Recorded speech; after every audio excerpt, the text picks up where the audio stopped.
Pocari Sweat presents The Sweat You Forget. Hello there, I'm Carrie and this is your body. You might be wondering why it looks so pale. That's because your body releases at least 2.5 liters of fluids every day. You see, it's the sweat that you forget that's dehydrating you. Like work from home overtime takes effort, causing your body to sweat. In cold temperature, your body burns energy to stay warm. Having caffeinated drinks and alcohol can make you urinate more often. Fever causes sweating as your body is fighting viruses. And when you cry, you release body fluids through tears. But remember, you can always recover with Pocari Sweat. Because of these ions, we make a good match for your body's hydration needs. Ooh, this is our stop. Remember, don't let the sweat you forget keep you from living a healthy and hydrated life. Pocari Sweat. Pocari Sweat presents The Sweat You Forget. Hello there, I'm Carrie. You see, it's the sweat that you forget that's dehydrating you. Like work from home overtime, oversleeping, being in cold temperatures, having caffeinated drinks, or alcohol, fighting a fever, and even crying.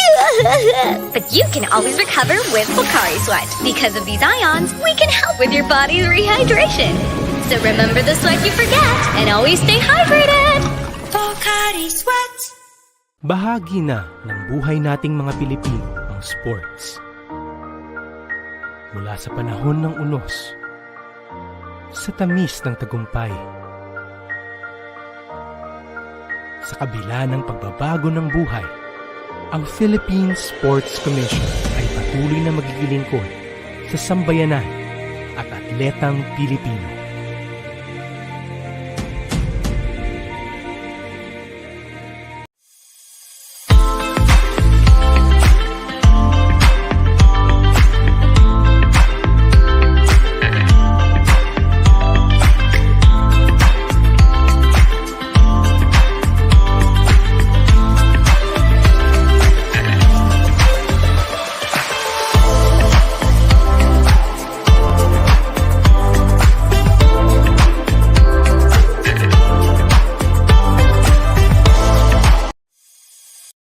Hello everyone, isang magandang hapon po sa inyo, no, wherever you're watching us, no. Sa amin man pong Facebook platform dito, or kung kayo po ay sa aming mga avid viewers from our Twitter and YouTube platforms ng Philippine Sports Commission, binabati ko po kayo na isang magandang hapon po sa ating lahat. Ito po ang People's Sports Conversations, and ako po si Josh Ricanor from the Public Communications Office of the PSC, and syempre kasama niyo po kami every Thursday, no, Thursday afternoon, to give you the latest kung ano po ang nangyayari sa ating loob at labas ng ating ahensya, maging sa atin po mga stakeholders, specifically yung ating mga grassroots, no, and elite programs ng ating Philippine Sports Commission. Kamusta po kayo lahat? If you're watching us right now, mag-comment na po kayo, no, sa ating mga platforms, and I'd be very happy na kayo po ay batiin. Unahin natin, mayroon nang bumabati agad-agad lagi yung mga kasama natin, our media friends from Sports Corner PH, bumabati na ng good afternoon PSC. Hello po sa inyo. And ganun din kay Sir RJ Lagan, good day daw sa PSC. Ayan. And it's a great Thursday afternoon. No, marami pong nangyayari sa ating Philippine Sports Commission. We are excited to share yung ating po mga programa, no, in the next coming days. Yung about this weekend na po, no, we have a very exciting program ahead, and in the next coming weeks, meron pong programa ang Philippine Sports Commission na alam ko po lahat po kayo, yung mga viewers natin dyan, yung mga sports fans natin, ay talagang excited na mapanood at maybe join yung ating mga programa ng ahensya. And but before I get into that, no, gusto ko lang pong magpasalamat sa atin pong mga partners ng ating programa. Lagi po we want to thank the PCSO, PAGCOR, and Pioneer Insurance, maging sa aming partners from Pocari Sweat Philippines. Maraming salamat po for always supporting ang ating programa, and patuloy po tayo, no, as we I think we only have a few episodes left bago tayo magkaroon din ng Christmas break, no, ang ating mga programa sa Philippine Sports Commission. But today's episode, hindi po namin sasayangin ang pagkakataon na kayo ay bigyan ng updates, no, and stories of encouragement para mula sa ating mga makakasamang special guest ngayong hapon po na ito. But before I get into that, no, marami po tayong news. Binanggit ko na kanina, marami tayong news that is really worth sharing sa atin pong mga kababayan, ano, yung mga recent achievements and news in and out of the agency. Kaya simulan na po natin yan, no. I'm giving you ang atin pong PSC this week.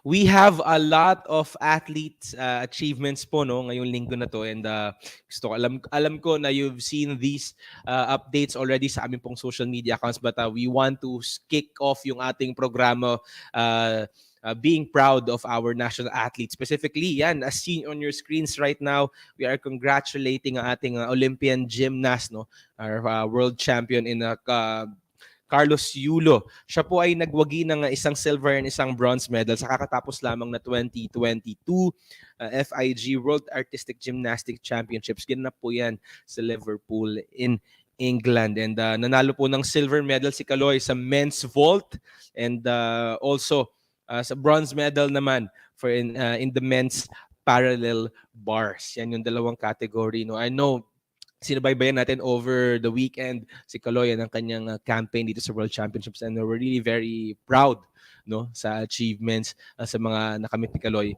para po, no, sa inang bayan, syempre para po sa ating lahat yan ng pagkakapanalo ni Kaloy. Let's continue to support him, no, and his campaign as he goes further, no, and syempre ang ultimate goal pa rin to reach another Olympic stint, no, sa darating na 2024.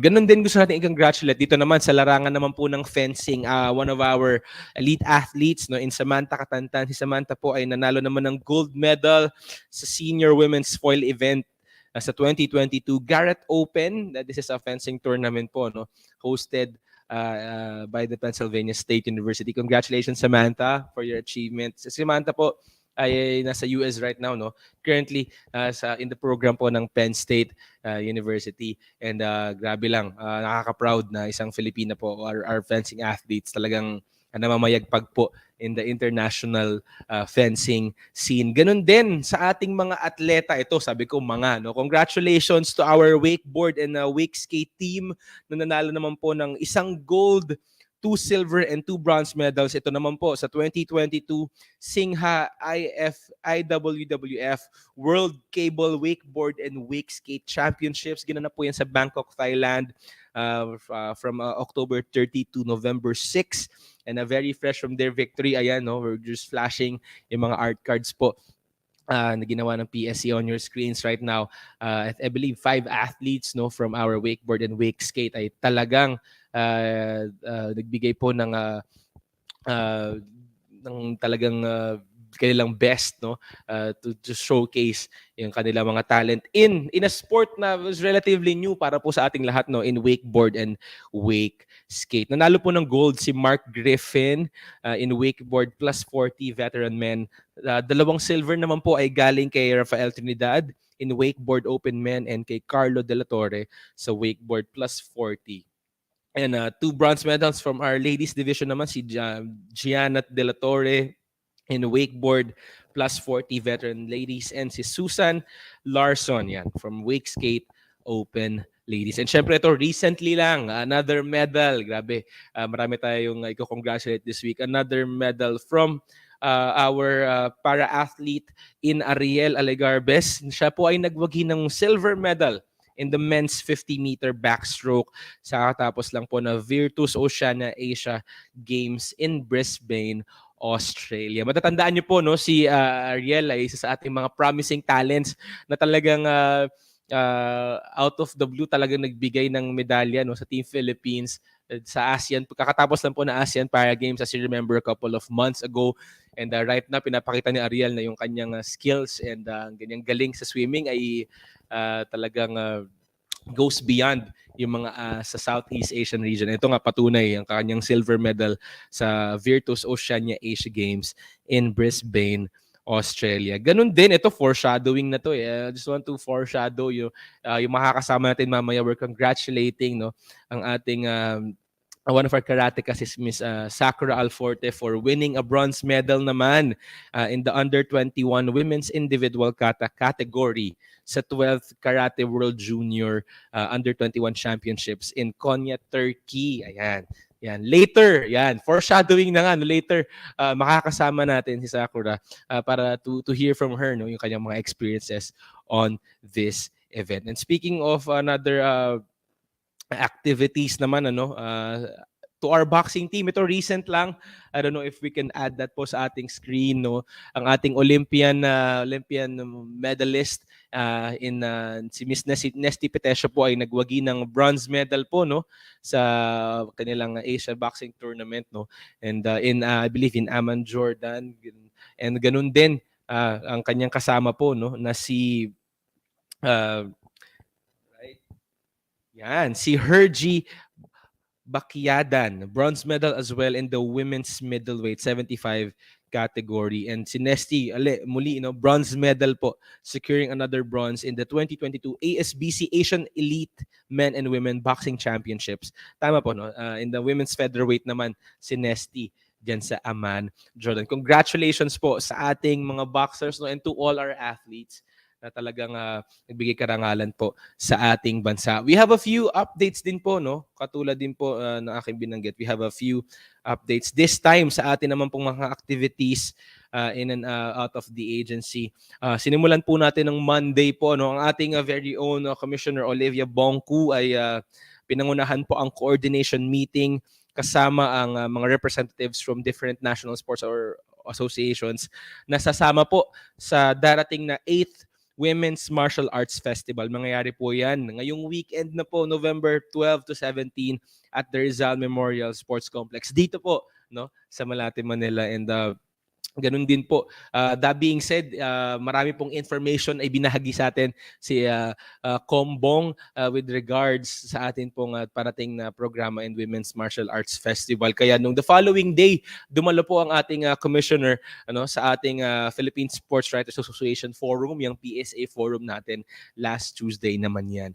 And syempre, 9 events and 2 demonstration sports yung ating mga matatanghal sa ating Women's Martial Arts Festival from November 12 to 17. And syempre, meron pong yan, you can always follow their social media accounts. Hanapin niyo po PSC Women's Martial Arts Festival. Nandun po yung mga schedule. If you're a participant and you're watching, you can always check sa aming pong social media accounts yung schedule of games sa darating po na weekend. And syempre, we also would like to share, speaking of schedules, ang atin pong paparating na 2022 Batang Pinoy National Championships. Yan, happening from December 17 to 22. Meron din po, we're sharing po sa ating screens right now yung ating initial competition schedule from our BP National Secretariat po.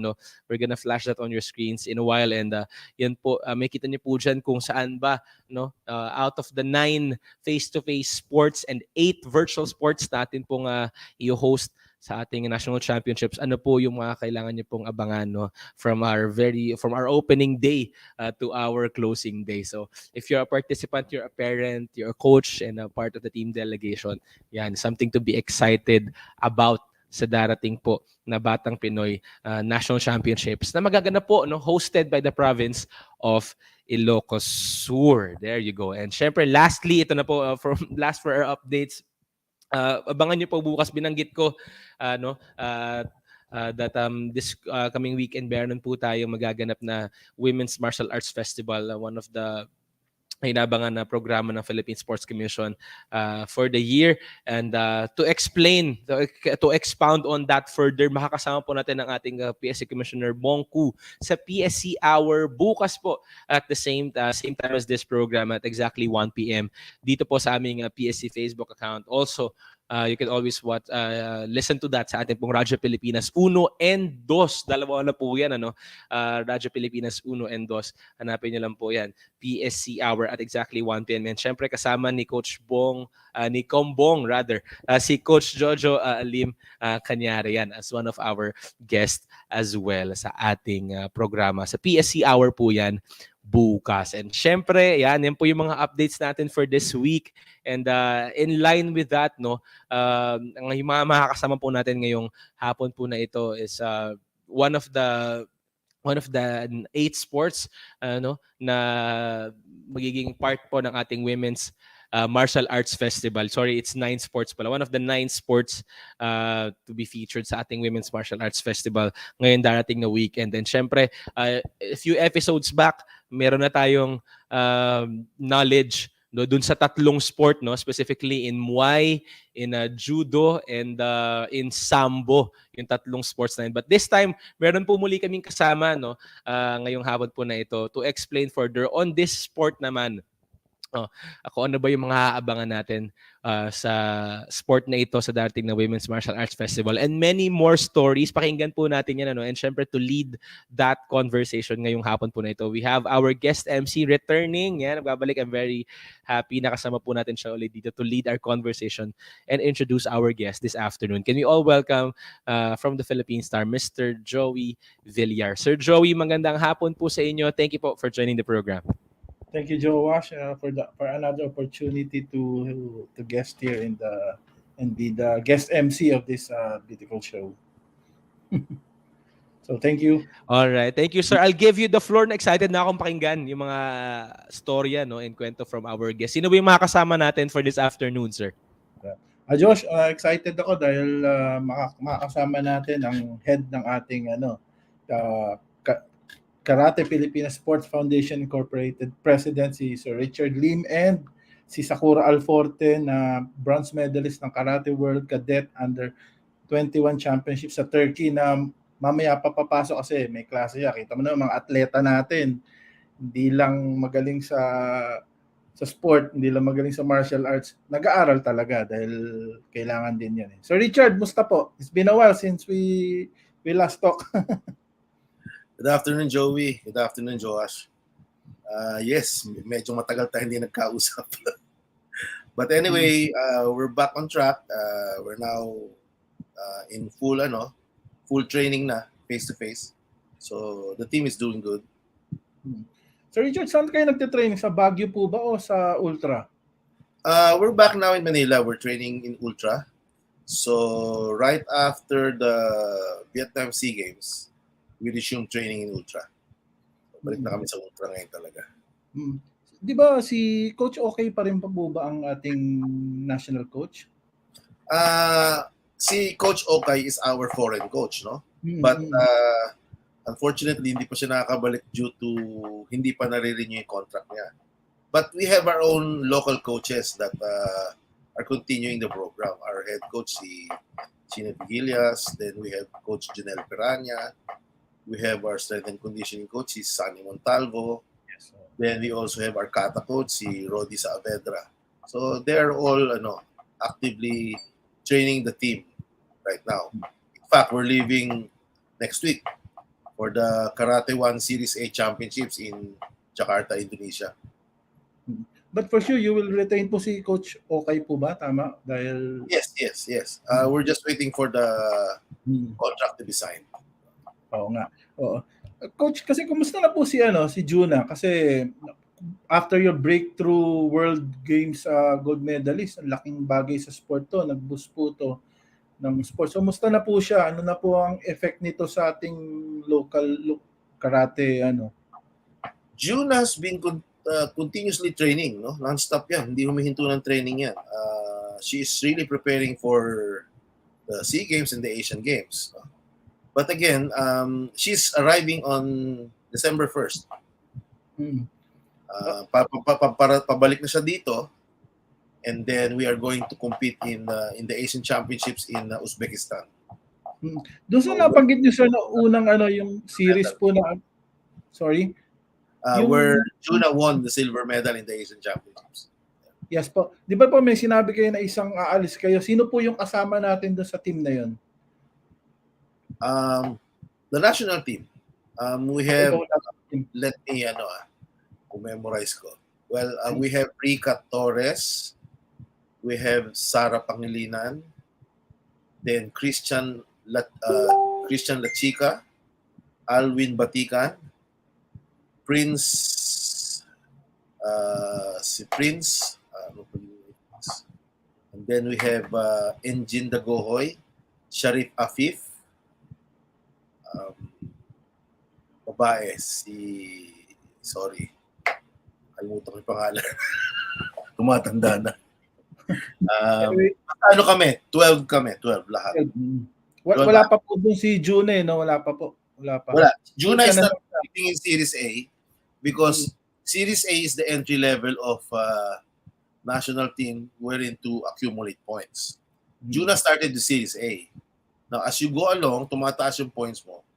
You get to be invited. If you're in the top 32, pasok na sa Premier League. That gives you the window to join the Premier League. So, Juna started with Series A. Yan. Hanggang sa naging top 32 siya. Then now, she's currently number 5. So, ganun ang procedure namin. May mga qualifying points kami. In short po, sa taas na level na po si Juna. Yes. Same as Jamie Lim. Jamie Lim is also competing in the Premier League already. So, dalawa ang Pilipinas na nasa Premier League na. In the Southeast Asia, I think only Philippines has players in the Premier League. Indonesia, Malaysia, wala yung mga yan. So sir, kasi ito, let's talk about Sakura. Sakura recently won a bronze in the World Championship in Turkey, in Qatar. Yeah. So, ano yung thoughts mo sa kanya? Siya po ba yung future natin o yan na po ang present natin pagsabak sa SEA Games sa Cambodia? We have 3 kata players in the Philippines right now. No? We have Sakura Alforte, we have Sara Pangilinan, and we have also Rebecca Torres. No? So we are very lucky that we have 3 athletes to choose from. So of course, maganda yan. They try to compete with each other. So kung sino yung lalabas na pinakamagaling sa kanila, yun ang papadala natin. So we assess every championships kung sino papadala. Siguro a month before the championships para ma-assess namin. But again, Sakura won in the junior, the under 21 category. That's a very big achievement. No? He's currently ranked number 2 in the under 21 right now. So medyo maganda yan. Tapos in the Asian Championships in the seniors and under 21, she won. Seniors and juniors in the last Asian Championships last December, she won bronze medal on both. So maganda ang nila. Now, Sara Pangilinan naman in the last Series A, she placed 7th place in the seniors category. So, naghahabulan silang 3. So, yan? Hindi problema pero problemang maganda. Yes, pleasant problem. It's a blessing because we have 3 athletes who are trying to push themselves to the limit para to be able to represent the country, which is good. And there's competition within. So talagang ensayo sila. Talagang kailangan kung sino the best, yun ang papadala natin. Wala tayong favorite dyan. Sa mga SEA Games po ba isa lang no? Usually isang representative per kata ng men-women no? Yes. Ngayon si Sara and Rebecca Torres will be competing in the Series A this next week sa Jakarta. So we'll see the results. Currently po, sino ang number 1 between Rebecca and Sara? In the last SEA Games, we had a selection from the 3.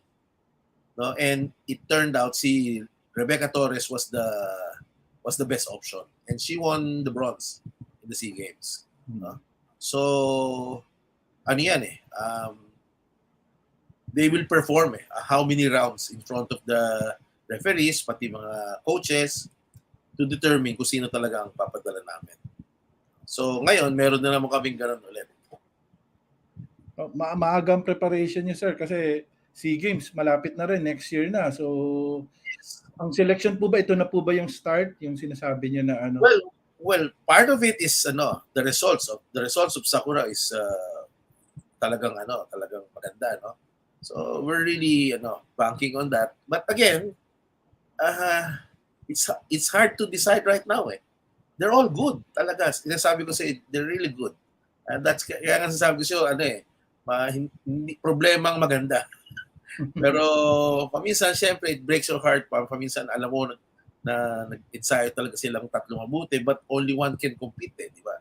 So ako naman, we decide who is best that would represent the country. So it's not who is close to you or who is nice to you. So it's really talaga kung sino ang magde-deliver, and that will be the decision. So mahal ko yung tatlong yan Mahal ko yan kasi lahat yan lumaki sa amin yan. Rika, estudyante ko, si Sakura, estudyante rin namin, estudyante ni Chino. Tapos si Sarah, who recently, 2018, she approached us, no, and wanted to join the Philippines instead of Japan. Kasi nga ang parents niya, ang father niya is Filipino, no. So as early as 2018, she joined, and she started from the national selection, then joined the national team training. Noong nagbabol kami sa Baguio, nagpakulong din yan doon.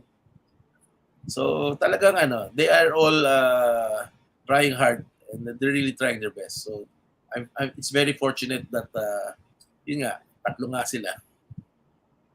I'm sure, sir, they will understand kasi para sa bansa naman talaga yung ating Yes, definitely.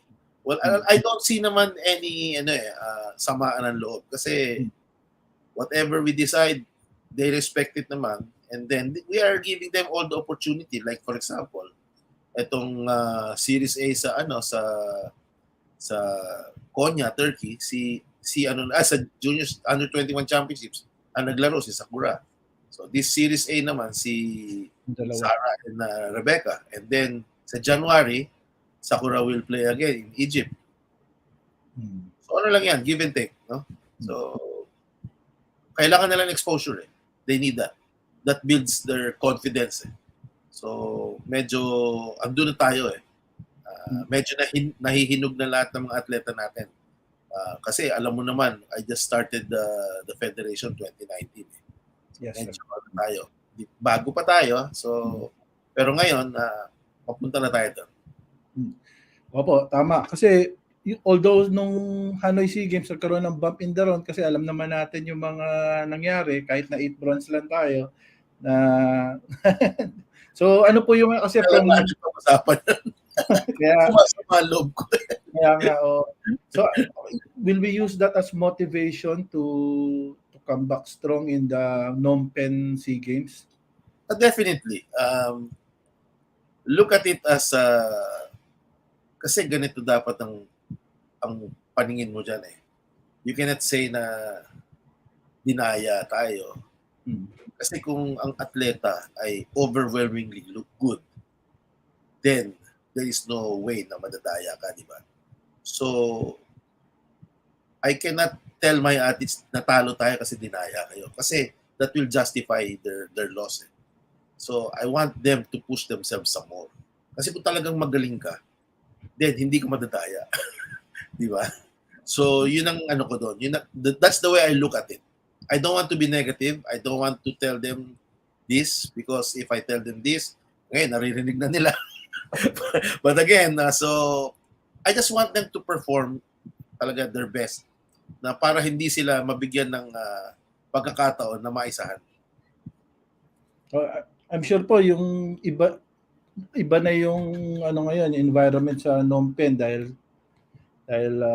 kumpara sa Hanoi. So may nabawas po ba tayong event kasi nga dahil dun sa ginawa ng host Cambodia na parang eration yung percentage ng participation ng foreign countries. Naapektuhan po ba ang karate? Well, lahat ata ng martial arts na apektuhan. But I really don't know if that's already approved. According to the POC, according to President Bambol, it might be final already, but I've spoken to the Cambodian karate.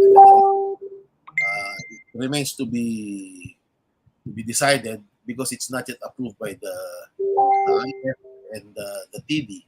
So I really don't know. But ang masama lang doon, no, like for example, in the 6 events of the individual categories for men na sparring, we can only enter 4.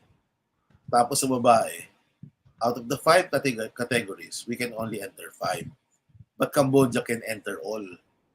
Lahat pwede sila. So medyo kulang, mas madaming players sa Cambodia. But again, if that is their request, we have to give way, no? Kasi the same way nung tayo naman nag-host, meron din naman tayo mga ni-request na pinagbigyan din nila. So ito yung gusto nila mangyari. So we will abide, of course. There is no excuse. So basta laro lang tayo. Tama. Welcome to the show nga pala po, si Sakura Alforte. How's your class?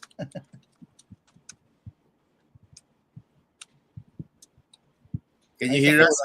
Can you hear us, Sakura?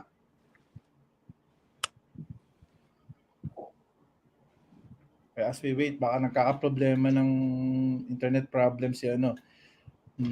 Bukod sa SEA Games, ano pa po ba yung tournaments na we're preparing next year? So kasi alam ko magiging busy kayo, merong IMAG yata pa rin no. Magkaka-IMAG na finally where you are chef de mission yata, sir, di ba? Yes. So tell us about we're also hosting the Southeast Asian Karate Championships this March. No? And I've just I had a meeting with the chairman Noli Ayala, and humingi tayo ng tulong with regards to the venue. So most likely it will be in Ninoy Aquino Stadium. So at first kasi we were looking at Cebu, no? But come to think of it, doing some meetings and site inspection, medyo logistically impossible Tsaka medyo magastos to bring everything to Cebu. So I think we're bringing it back to Manila. But it's not yet final. By first week of December, we will come up with the bulletin already. But definitely, we are the one hosting it. Sometime March, end of March. So, magiging ano na rin po yun, parang part of the selection process sa national team siguro. Correct. That's why we wanted to host para makita rin namin yung mga kalaban namin for the SEA Games. Kasi this Southeast Asian Championships namin, you are allowed to enter 2 players per category. So, madami. Makikita mo kung sinong kalaban mo, makikita ka rin nila. But again, it's more or less a gauge of who to face in the Cambodia Games. Yeah. All right. Hi, Sakura. Welcome to the show. Hello. Thank you for having me. Can you congratulations for your bronze medal in the World Championship. Tell us about your win in Turkey. Well, I was in the challenging mountain for the competition. So I was in the same area as Japan, who was the one who won gold this time, and also who at that time was world ranking number 1 for our age group. So the pressure before competing was big, but I realized that my coach Chino Vigilias, he messaged me the day before saying that my true opponent is not those who are competing in the same pool as me, but myself. So all I had to do was relax, do my best, and just go beyond my own expectations. So if I'm the best version of myself, then I can be satisfied with whatever results that I get. Sir Richard Lim said you wanted to represent, you're half Japanese. Obviously, you wanted to represent the Philippines in 2018. You approached them. So, what can you say about it? Well, it's an honor to represent the Philippines because it's not every day that you get to represent a whole country. And this was one thing I was really, it made me emotional that during the preliminaries, everyone just competed normally. But when it came to the medal matches, it was a special event. And we had this back number that said Philippines in it. And I think that's the first time that I got something written on that back that signified that I'm from the Philippines. Oh yeah. So what's your goal? What's your dream for the country as you compete for the Philippines? Well, the Philippines was not famous for karate, so nobody knows if there are any strong people until a few years ago. But now we have many stars, like of course Junatsuki, and yes, like her, I want to be able to spread that the news that Philippine karate is also a force to reckon with. That we are not just gonna stay silent; we're gonna fight with the world. So Richard was mentioning that you, Sarah, and Rebecca Torres are competing for a spot who will represent the country in international events like the SEA Games, the Asian Martial Arts. So what's your thoughts about it? Um, well, I think it's a good thing to have rivals. It's one of the motivations for you to find a motivation to be a better version of yourself every day. And you always have this sort of pressure that makes you work hard to earn the spot to represent the country. So yes, the presence of rivals like Mamrika and Sarah, they're a good presence to me, and of course, me to others also. That's good to hear that we have three kata players in the country who are equally talented and deserving to represent the country. Going back to Sir Richard, Sir Richard, you visited Chairman Noli Ayala recently. So, what did you talk about apart from the Southeast Asian Championship you're hosting in the Philippines at the Ninoy Aquino Stadium?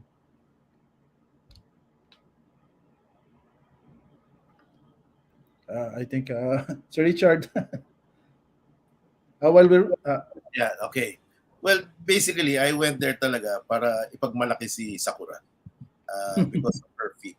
Kasi talagang it's something that you should really be proud of. And I think the Philippine karate community should know that Sakura really performed well. So I'm really proud of it. No? I was there cheering in the sidelines para akong sira no mag-isa. Sigaw, sigaw. So when you see your players, no, I mean, Sakura has been with us since she was 7. Am I correct, Sakura? I think 7 years old, no? She started karate with us at an early age of 7. And then Sakura is a student of my brother, Chino, in De La Salle Sobel. So talagang magaling to si Sakura. And as early as elementary, talagang pinaglaban niya ni Coach Chino to get a scholar from De La Salle Sobel. I think grade 6 ata you start. Tama ba ako, Sakura? You started your scholarship in La Salle at grade 6 until the whole high school, di ba? So talagang pinaglaban ni Chino yan. Talagang kasi alam mo naman sa mga La Salle, mga scholar dyan, mga UAAP lang or yung mga ganong sports, di ba? Pero hindi. We have a star that's going to rise eh. And nakita ni Chino yun eh. So talagang pinaglaban niya na maging scholar to si Sakura. So she graduated in La Salle Sobel on full scholarship. So, and hindi naman niya pinahiya ang eskwela because look at her now. She's really one of the best. So we're really proud of her. we're thankful that you discovered her. Otherwise, we wouldn't have a world championship bronze medalist. And Yeah. speaking of grassroots development, Sir Richard, I'm sure you're handling the Batang Pinoy and the Women's Martial Arts Festival. So can you walk us around it? Well, in the Batang Pinoy, if I'm not mistaken, we have around 700 plus entries. No? So, medyo madami, pero tuloy lang. No? It's virtual kasi. No? Sana nga, kung napagbigyan na maging face-to-face kami, mas maganda. But again, we have to make do of what we have. No? So we have two categories. We have the E-Kata and then the E-Phantom. And then, dami nagtatanong, what is the E-Phantom? Well, that's our version of sparring. Kaya lang, hindi ka pwede mag-sparring virtual eh. So what we have is a target. May bola dyan. Then you try to execute all your favorite techniques without even touching the ball. So you show your techniques in a certain period of time and then you will be judged kung sino ang pinakamaganda ang galaw.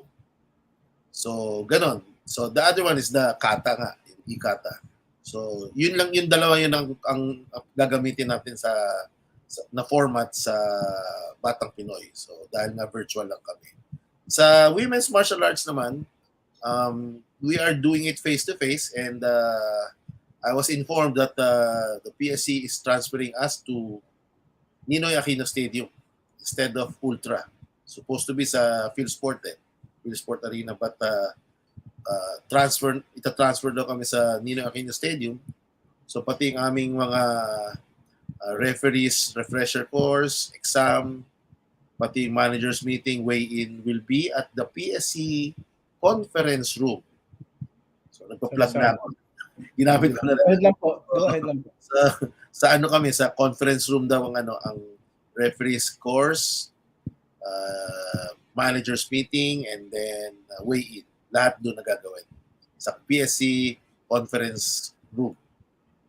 Sir, doon sa alam ko may karate din doon sa Women's Martial Arts Festival eh. So ano Yes. po yung role ng association nyo? Well, actually, nilapitan din nga ako ni Commissioner Bong since I was the CDM nga for the IMAG. And then she wanted to make this tournament parang a countdown for the IMAG. So if you will notice, the 17th of November is the start of the 365 days countdown for the IMAG. So we are working with all of the other NSAs para magawa nga ito. No? Of course, it's just for women. But again, you have to understand that most of our stars now, the martial arts, are mostly women. Recently, di ba? For example, Juna won in the World Games, no? Sakura Alforte won in the World Championships as well. Then we have Maggie Ochoa of Jiu-Jitsu. I forgot the other one. Custodio. Also won in Jiu-Jitsu, di ba? So, the role of the women in sports, specifically in martial arts, talagang napakalaki because they are really delivering. And I myself, in our federation sa Karate Pilipinas, we have strong female players. For example, Jamie Lim, no? The daughter of Samboy, is also there. She's ranked. She's invited in the Premier League and she won a silver in the last Asian Championships namin. So I'm looking forward for her to compete in the Asian Games, no? Together with Juna. And then yun, ang daming mga players talaga na babae na nag-excel talaga. Ayun. So it's not that hindi nag-excel ang mga lalaki natin, but I guess dahil may kultura tayo sa Pilipinas na ang babae nilalaban natin sa lalaki. So nagbe-benefit yung babae. Di ba? Kasi babae namin nakipag-sparring sa lalaki. Parehong lalaki kung maglaban eh. So develop yung skills nila na yung tapang ba. So yun, talagang believe ako sa mga player nating babae. Not just in karate but in all other martial arts sports. Even Heidelin Diaz, di ba? Alam naman natin, babae rin yung unang Olympic gold medals natin, di ba? So, yun. Sayang sir, we're short on time, so we'll get final message from you. Kay ano muna, Sakura, ano yung message mo? Ano yung payo mo sa mga aspiring young athletes na maging tulad mo in the future? So, What I can say is that never give up, because never giving up is the first step to improving yourself. And don't be afraid to aspire to be like the world level people, not just like me, but those who are really achieving in the world stage, top world stage. Because I won't say that all efforts would lead to a fruit, but your hard work will always lead to something, and it's up to you to be able to you don't have to wait for others to act for you, but you have to grab your own dreams. You have to work for your own dreams so that you can achieve it. beautiful words. So Richard, ikaw, will you invite yung people in your events sa Batang Pinoy and Women's Martial Arts Festival? Yeah, but before I do that, no, I would just like to say congratulations again to Sakura.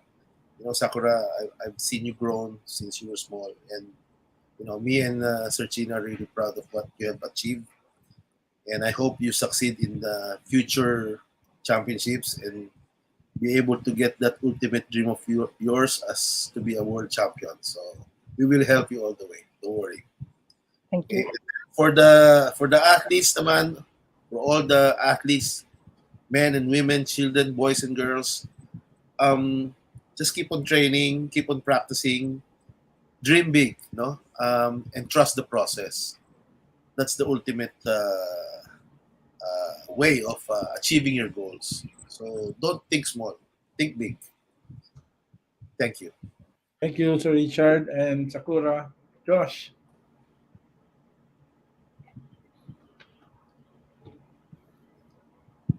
And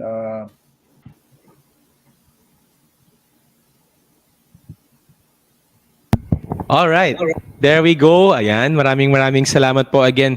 It's really a great time po, no? Great exciting times ahead para po sa ating Philippine sports, and specifically sa mga abangan po natin sa martial arts. Maraming salamat po sa ating mga guests for this afternoon's episode ng ating pong Karate Pilipinas Sports Federation Incorporated President Sir Richard Lim. Sir, thank you po sa pagpapaunlak, and syempre our world under 21 championship bronze medalist si Sakura Alforte. Sakura, thank you for your time as well. Alam ko galing pa siya sa class. And syempre, our guest MC for this afternoon, Sir Joey Villar. Sir, thank you for leading our conversations. We'll see you in the next few days.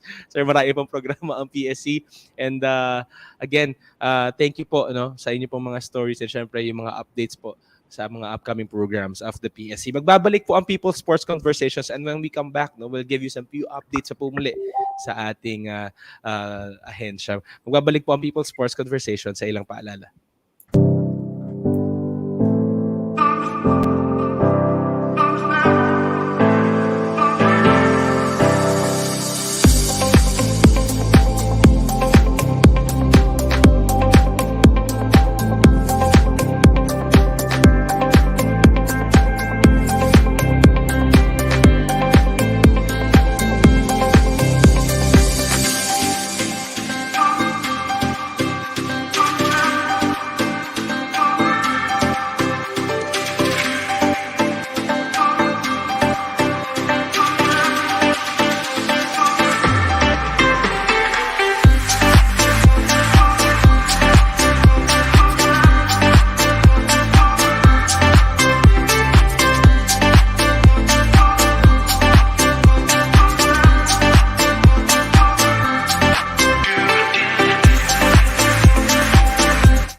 People's Sports Conversations, and we're now live, no, we're back sa ating pong programa, and you just watch ang ating pong exclusive interview sa ating pong mga kasamang special guests for this episode, no, from our Karate National Sports Association, their president Sir Richard Lim, and one of our upcoming, no, na an elite national athlete in Sakura Alforte, no, who recently won a bronze medal in their World Under 21 Championships.